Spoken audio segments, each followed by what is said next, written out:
So, I heard this story recently I wanted to share with you. I haven't really shared this before today, and I heard it recently from one of the two main people in the story, and I haven't been able to stop thinking about it, and I don't think you will either.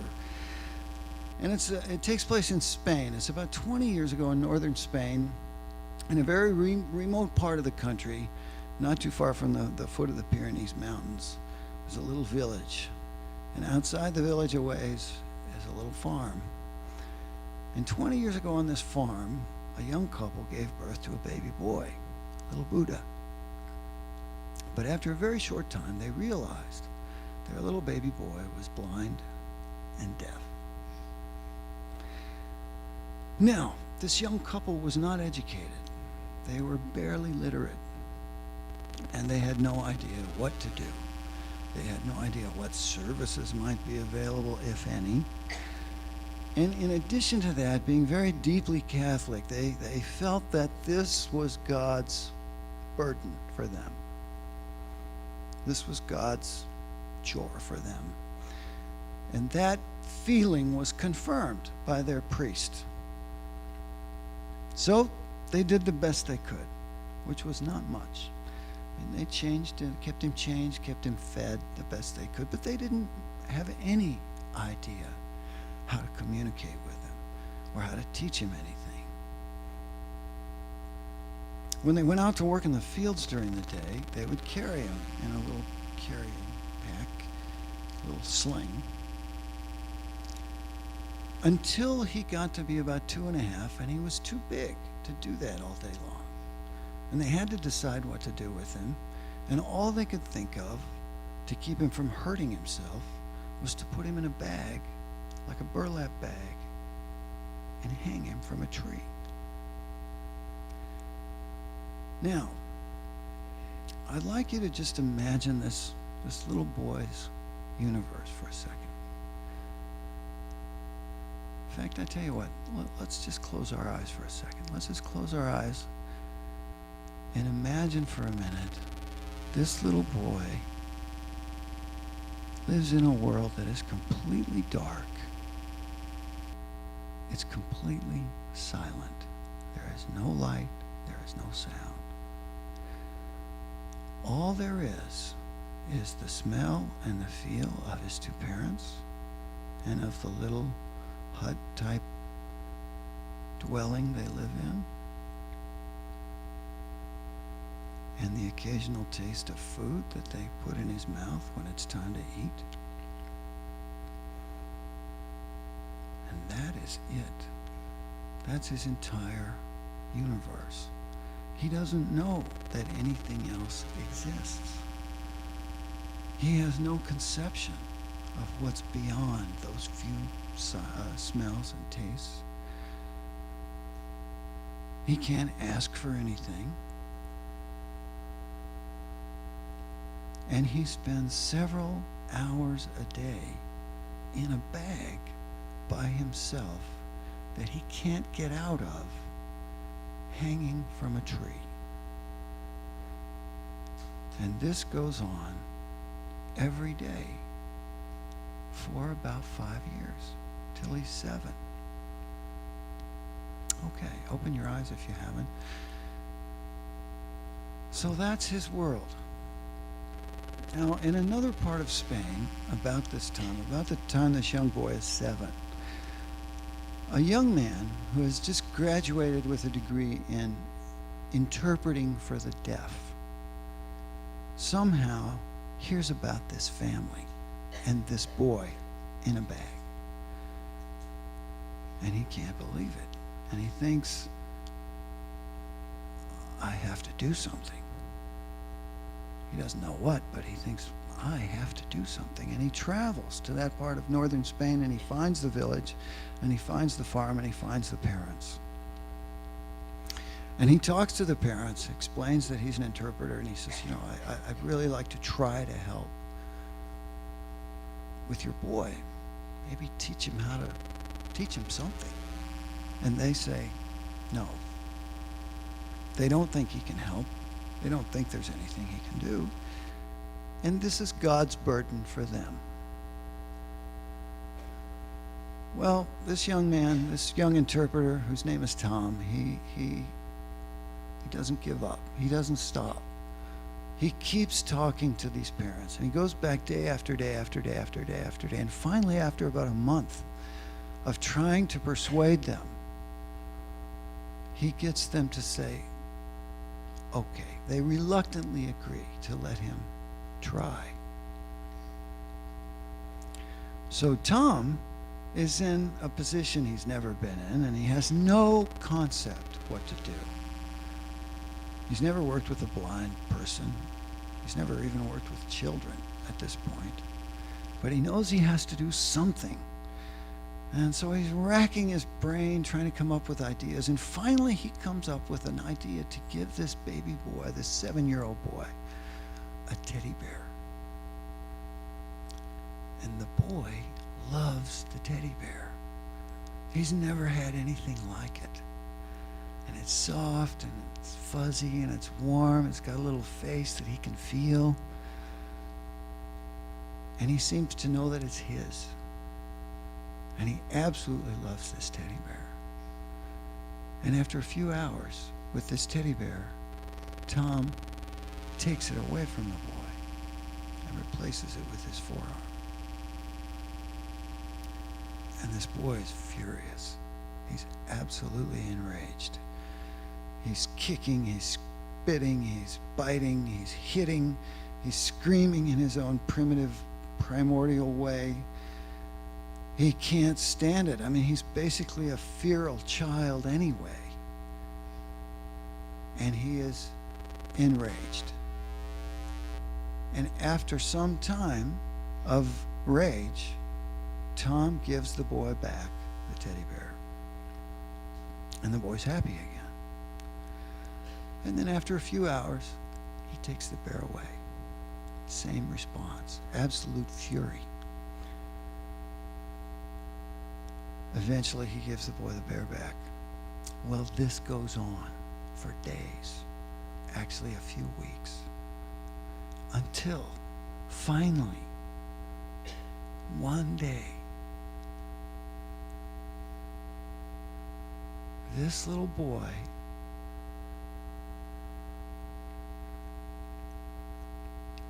who can't see and can't hear, can't figures out that if he goes like this, he gets the bear back. And for the first time in 7 years, he has a word. He can ask for something.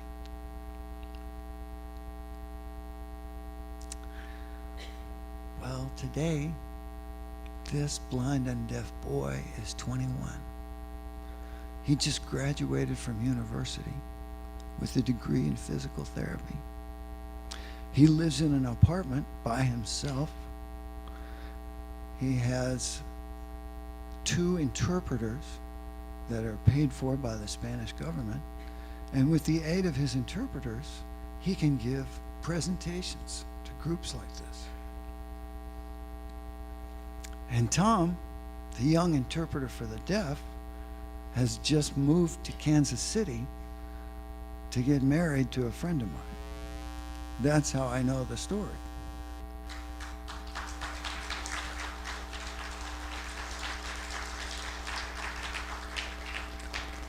Well, I meet people in unity and in new thought. And in wide spiritual circles, actually, I meet a lot of people that will misinterpret the teachings occasionally to feel like if they just do enough spiritual work, life will be easy.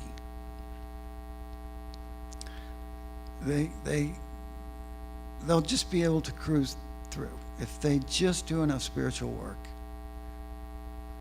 life will be easy. M. Scott Peck, 30 years ago, I read The Road Less Traveled.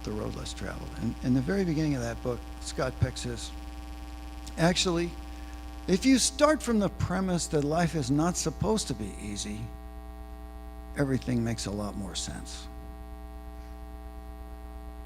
The Dalai Lama was asked why there is so much pain and suffering in the world. And he said, because we have to learn to practice compassion. That's why. So what I think, and what I'm sure almost everybody here has figured out, is that the reason we do our spiritual work, the reason we stay at it, the reason we come to a place like Unity to congregate with other abnormal people and learn what there is to learn, is so that when life challenges us, we are resilient. We are stronger. We've learned that there's meaning in every moment, that every moment is sacred, but now we're more able to spot it. We're more able to ask, well, what's the gift here? What's the lesson? What's the blessing?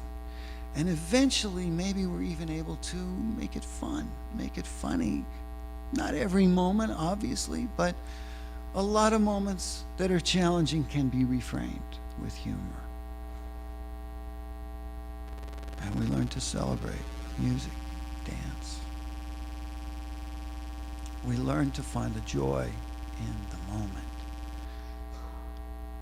Does that make sense? Yeah.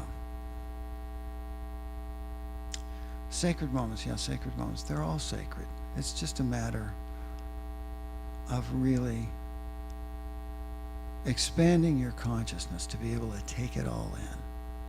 That's how I feel. Now, you'll notice that in this story of this blind and deaf boy, he obviously made an amazing amount of progress from the age of 7 to 21. Incredible progress. But he didn't do it by himself. He had a hero in Tom. And once Tom got him to start making progress, he was able to convince the parents to let him put together an entire team of volunteers. 20 people, experts in different fields like psychology. I mean, this little boy, he couldn't even walk. You know, he was 7 years old, he couldn't walk. He'd never had a way to get his balance. No one had ever trained him to walk. He was starting from scratch. Everything kind of started from scratch, but he had a whole team of 20 people eventually helping him. That's how he got to make so much progress in 14 years. And I found, as the oldest child of two parents who had a fondness for the bottle, that my spiritual work and my emotional work proceeds much faster with support. Which is why I go to Unity. Anyway, here's a song.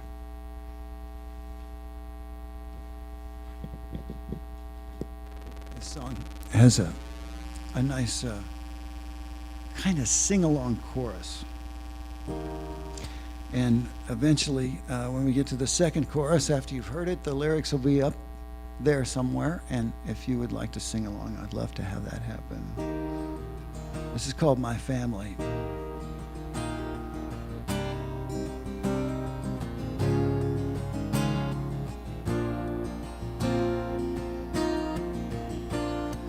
Growing up in my family, I was a stranger in a strange land.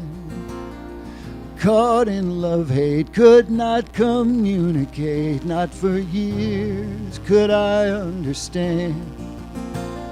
The distance was not the solution, there was so much I needed to heal. We all grew up and we worked on our stuff, and today mostly I feel that my family is always here, is a bright star by which I steer.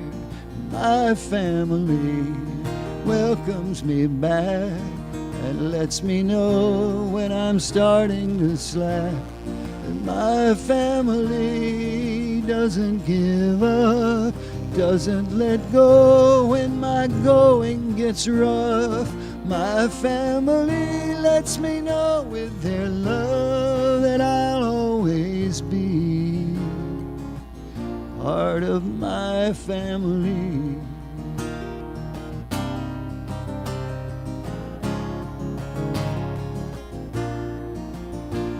I travel to canyons of concrete. 1,000,000 souls pass me by, looking and hoping for someone to open a doorway into their lives.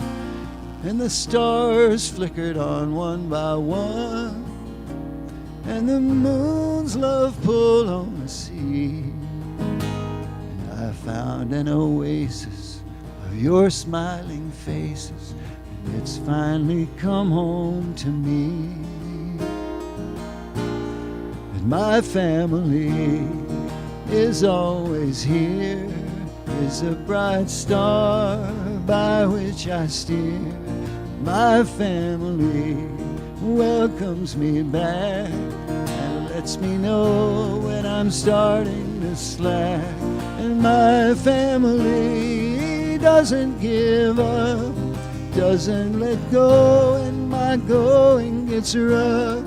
My family lets me know with their love that I'll always be part of my family. It's not always the ones you're born with, even though you're related by blood. It's who loves you and takes care of you when you've been crawling and covered with mud. And my family is always here, is a bright star by which I steer.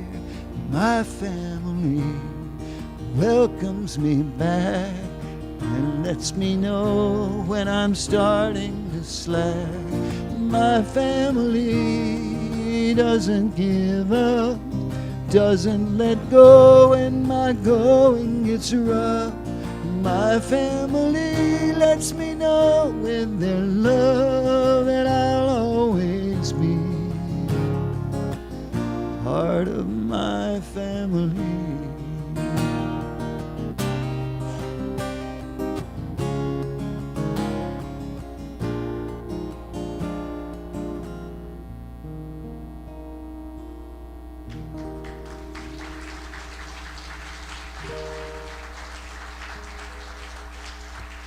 Thank you.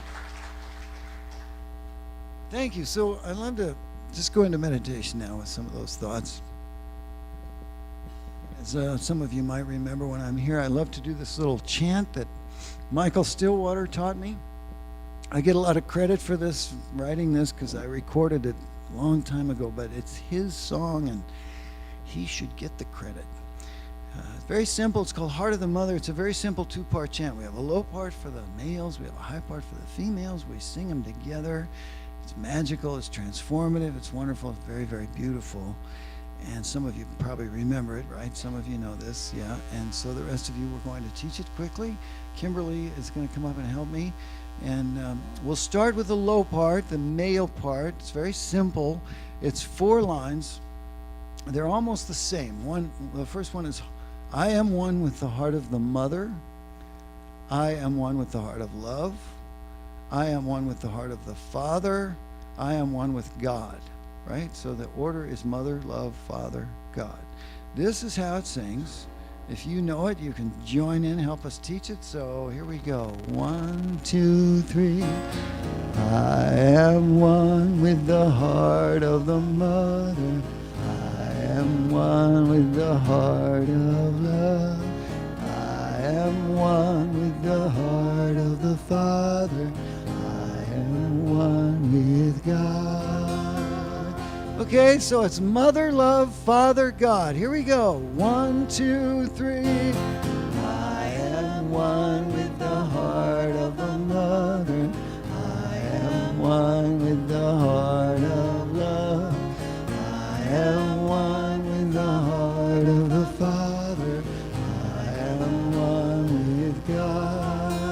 Good. Let's do it again. A little louder. I am one with the heart of the mother.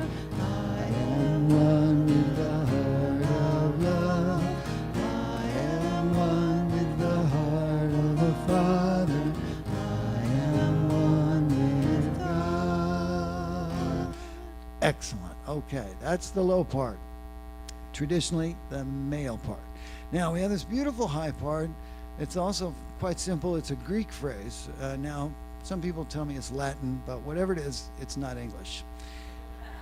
And it's Ave Maria, and then Kyrie eleison, right, which means Lord have mercy. Ave Maria, Kyrie eleison. And I always say, if you just can't remember Kyrie eleison, just sing carry a laser with an accent, and you'll be close enough, right? No excuses, right? Okay, so here's how it sings. Join us as soon as you learn it. 1, 2, 3. Ave Maria.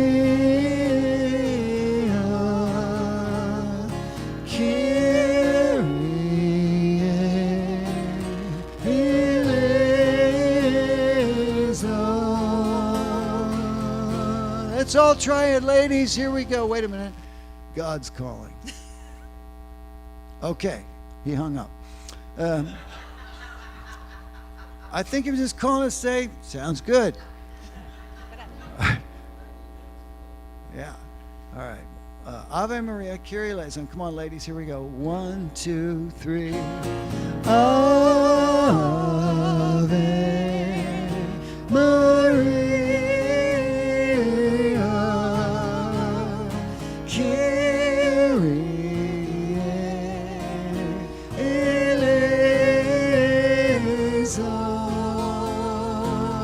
Try it again. Ave Maria. Yeah, that's beautiful. Kyrie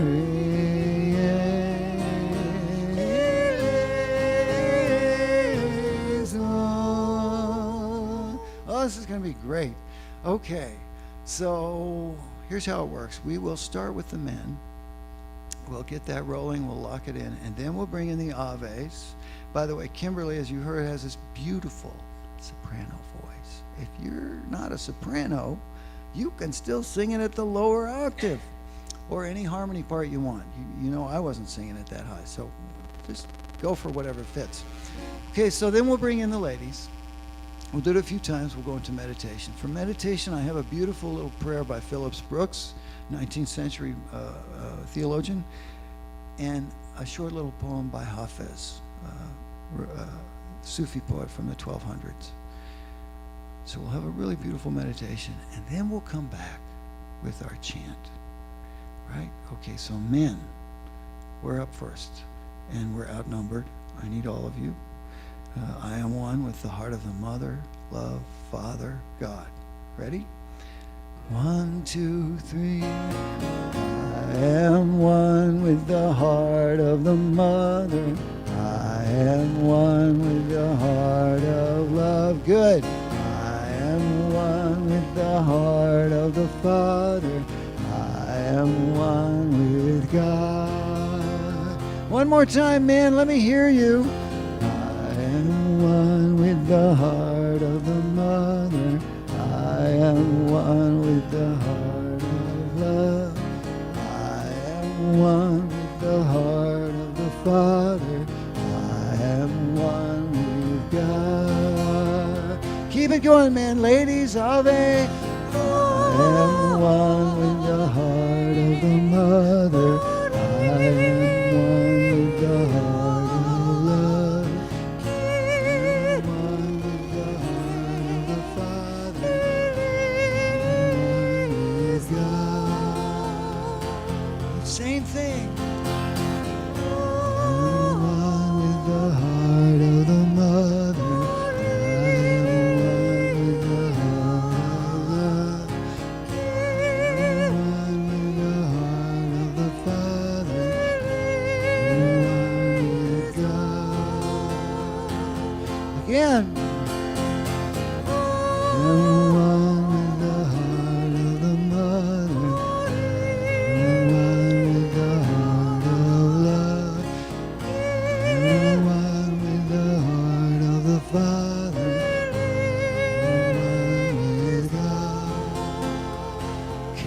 little softer. One with the heart of the mother. One with the heart of love. One with the heart of the Father. One with God. Very softly.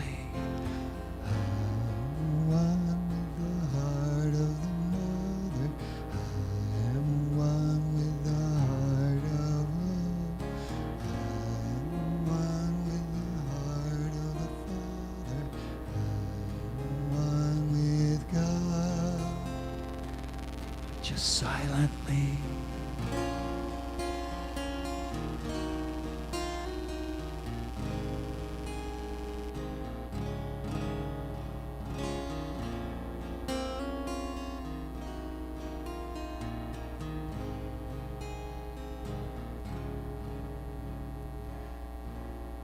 Do not pray for easy lives. Pray to be stronger men and women.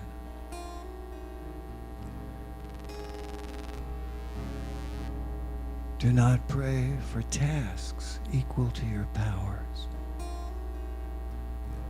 Pray for powers equal to your tasks.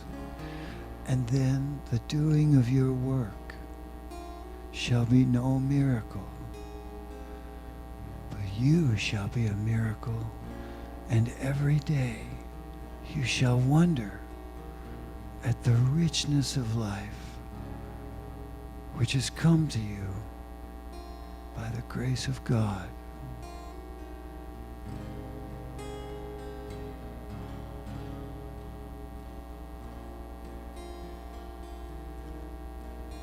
And for now,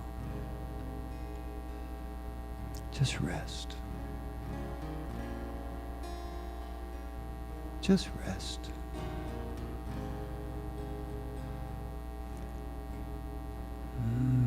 Let me bring you trays of food, something cool to drink, and use my soft words as a cushion for your head. For this is the hardest work that you will ever do.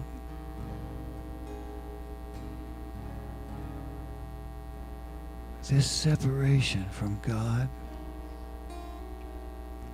is the hardest work that you will ever do.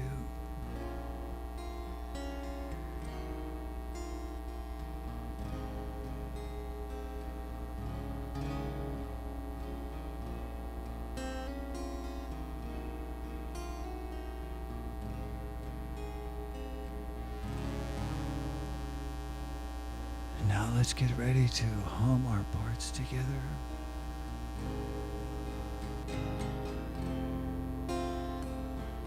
Together.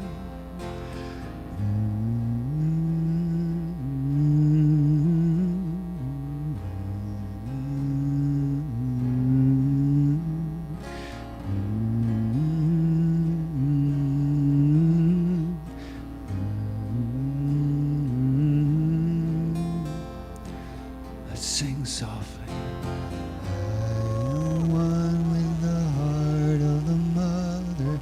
I am one with the heart of love. I am one with the heart of the Father. I am one with God. A little louder. I am one with the heart of the mother.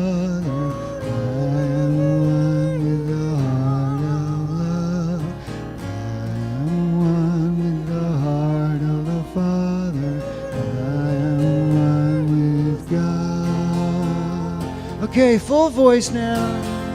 I am one with the heart of the mother. I am one with the heart of love. I am one with the heart of the Father. I am one with God. One more time. I am one with the heart of